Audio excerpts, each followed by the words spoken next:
आप अगर भारत देश के बिहार राज्य जाओगे, मधुबनी नाम का जिला है, वहाँ एक ग्राम है, स्थान है भवानीपुर। बड़ी प्यारी कथा है। वहाँ भगवान उगना महादेव जी का एक विग्रह है। उगना महादेव के रूप में भगवान वहाँ साक्षात प्रकट हुए थे। उनका विग्रह आज भी वहाँ विराजमान है। बड़ी प्यारी कथा आती है। भगवान के परम भक्तों में से विद्यापति, जिनका नाम बड़ा प्रसिद्ध है बिहार में, खासकर मधुबनी मुजफ्फरपुर में, विद्यापति जी भगवान महादेव के बड़े शिष्य थे। महादेव के बड़े परम भक्त थे। बड़ी सेवा, बड़ी भक्ति, बड़ी पूजा, बड़ा नाम उनका लेते थे। विद्यापति जी भगवान के भक्त तो परम थे, लेकिन इनकी स्थिति थोड़ी बहुत बड़े नहीं थे। और जरूरी नहीं कि कोई धन से बड़ा ना हो, तो वो हृदय से भी बड़ा ना हो। अगर धन से बड़े हो तो धनात् धर्मम, धन से धर्म करो। और धन नहीं है, केवल प्रभु ने मन में भक्ति प्रदान की है, तो मन भक्ति से भगवान की सेवा पूजा करो। धन हो तो धन से धर्म करो। अब विद्यापति जी बड़े अच्छे कवि भी हैं, बहुत अच्छी रचनाएं, बड़ी सुंदर सुंदर कविताएं इन्होंने लिखी हैं। भगवान के परम भक्त थे। ये इनकी पत्नी दोनों रहते थे। तो एक दिन महादेव जी ने पार्वती जी से कहा, देवी ये मेरे परम भक्त हैं और मेरा मन है कि कुछ दिनों के लिए मैं इनके यहाँ जाना चाहता हूँ। बहुत ध्यान से सुनना। महादेव ने कहा, देवी मैं अपने भक्त विद्यापति के यहाँ कुछ दिनों के लिए जाना चाहता हूँ, लेकिन मैं अपना स्वरूप बदल के जाऊंगा। तो भक्त के लिए भगवान क्या बन गए? भक्त के लिए भगवान विद्यापति के घर के नौकर बन के आए, काम करने वाला बन के आए। सर्वेंट कहो, चाकर, दास बन के आए भगवान। अपने भक्त के लिए क्या नहीं करते हैं महादेव। विद्यापति की भक्ति से इतने प्रसन्न हुए महादेव कि उनके दास बन के आ गए। विद्यापति जी जा रहे थे, आए, प्रणाम किया, स्वरूप बदल के आए। विद्यापति ने कहा, भैया कौन हो?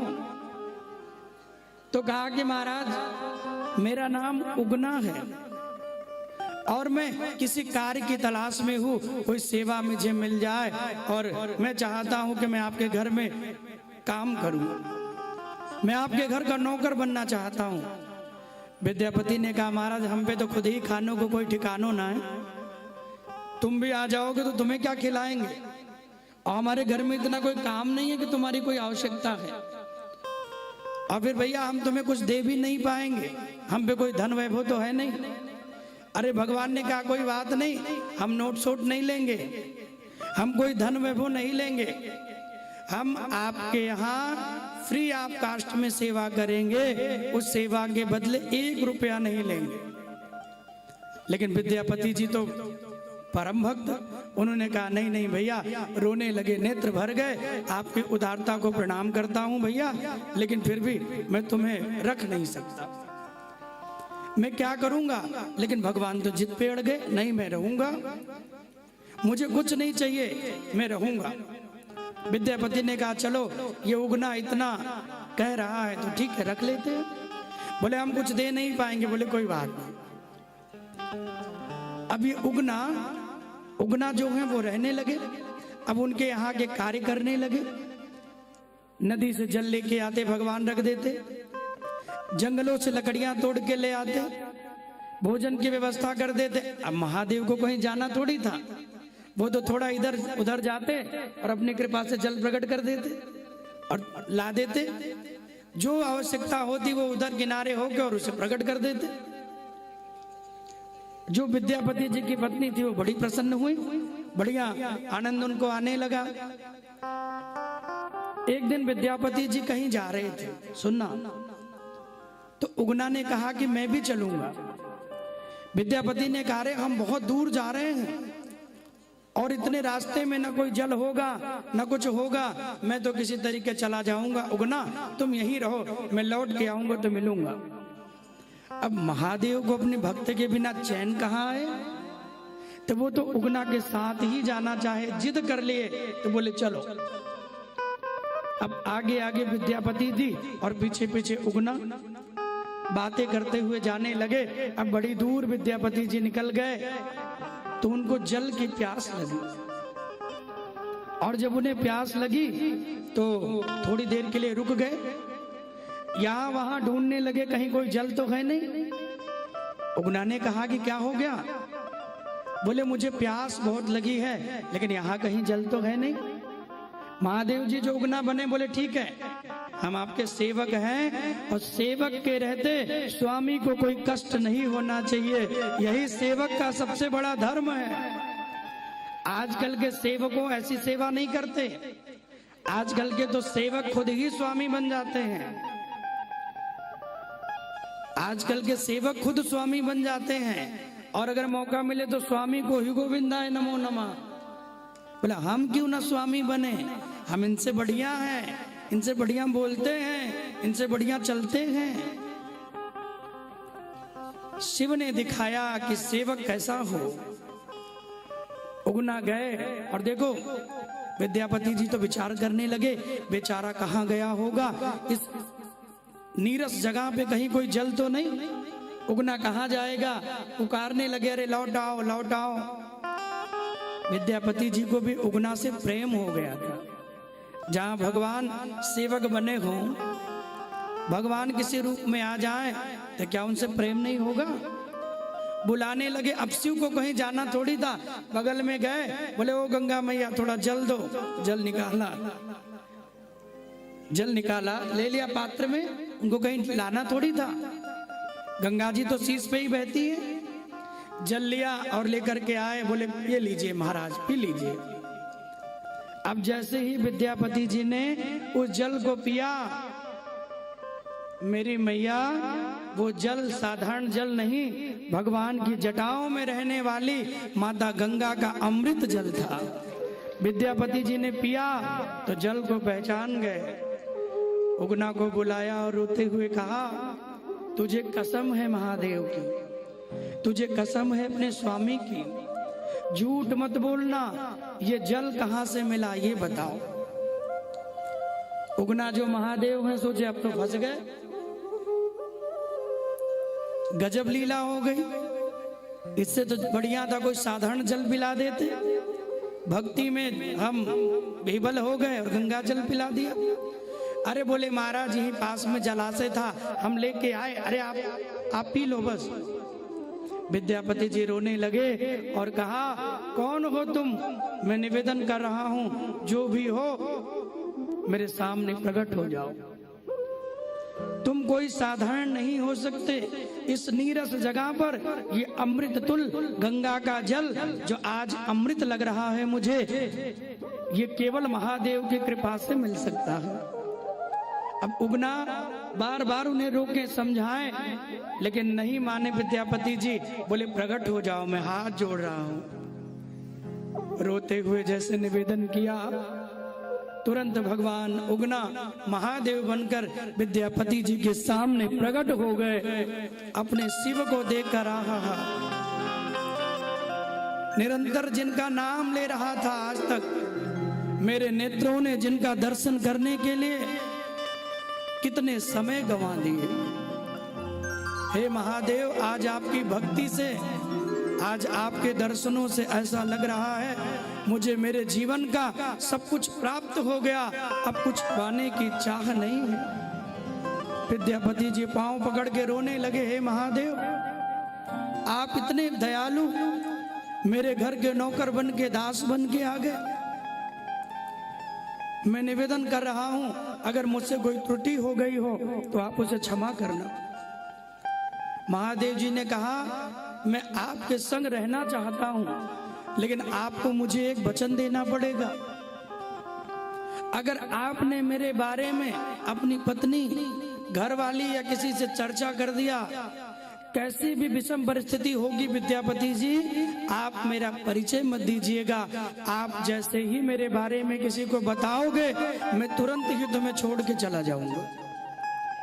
विद्यापति जी रोने लगे, नहीं भगवान, आप तो मिले हो, मैं किसी को नहीं बताऊंगा, मैं वचन दे रहा हूं। महादेव ने कहा, याद रखना, वचन तोड़े तो मैं छोड़ के चला जाऊंगा।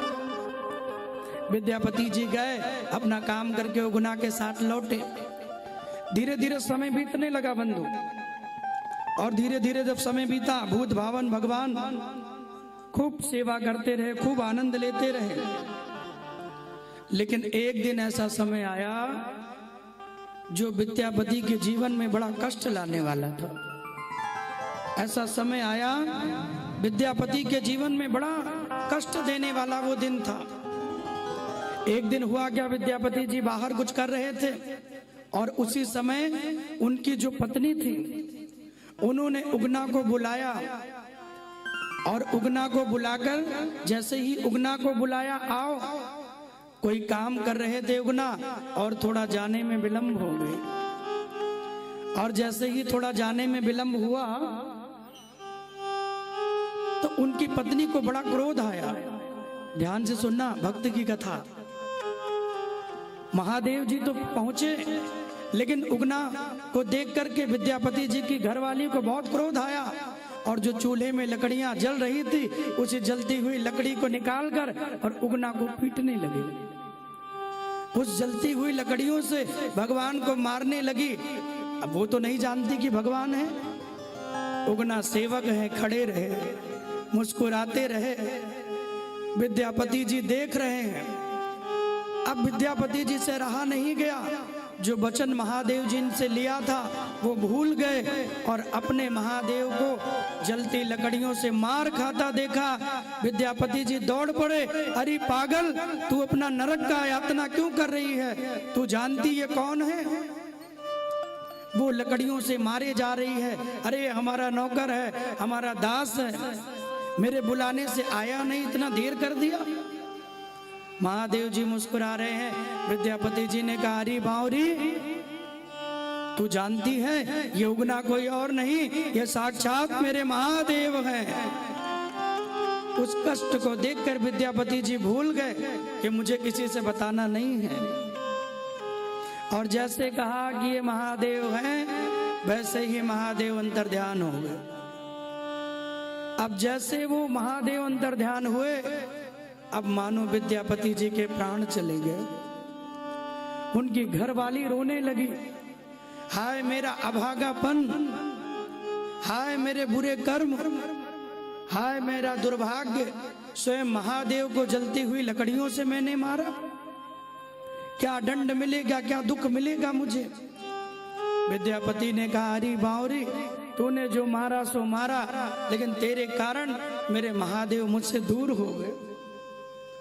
अब विद्यापति जी वहां बैठ के रोने लगे, महादेव को याद करने लगे, हे शिव आओ, हे शिव आओ।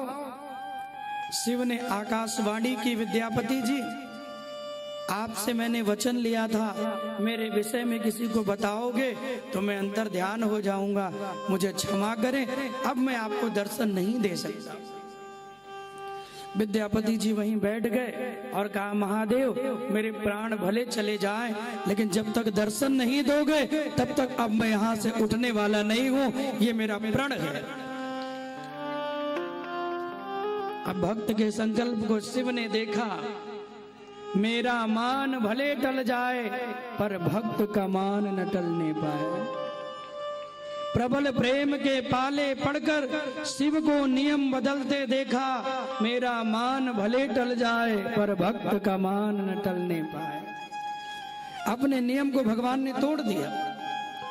विद्यापति जी बैठे, भगवान वहां पुनः प्रकट हो गए और कहा, मांग लो, जो वरदान तुम्हें मांगना है मांगो, फिर मैं चला जाऊंगा। विद्यापति जी चरणों में लेट गए और रोते रोते अश्रुबिंदुओं से महादेव के चरणों को धुल दिया और कहा, हे महादेव, अब मैं चाहता हूँ आप अपना एक रूप उगना महादेव के रूप में यहाँ स्थापित करिए, जिससे मैं नित्य आपका दर्शन और पूजन करता रहूं। इससे आपका वचन भी पूर्ण हो जाएगा और मेरी भक्ति की साधना का फल भी मुझे मिल जाएगा। आज महादेव ने उनको आशीर्वाद वरदान दिया।